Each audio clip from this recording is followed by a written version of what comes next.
இந்த கர்மவினையை போக்கணும்னா ஒரே ஒரு வழிதான், முருக பக்தி இருந்தால் எப்பேற்பட்ட கர்ம வினையும் அறுத்து எறியப்படும். அறுத்து எறியப்படும். முருக பக்தி.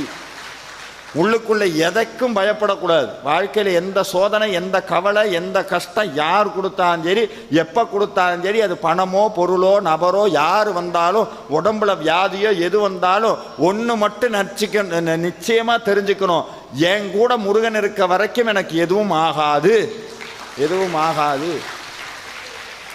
அப்படியே எது ஆனாலும் ஒன்று மட்டும் தெரிஞ்சுக்கணும், சாமி சோதனை கொடுப்பாரே ஒழிய ஒருபோதும் கைவிட மாட்டார்.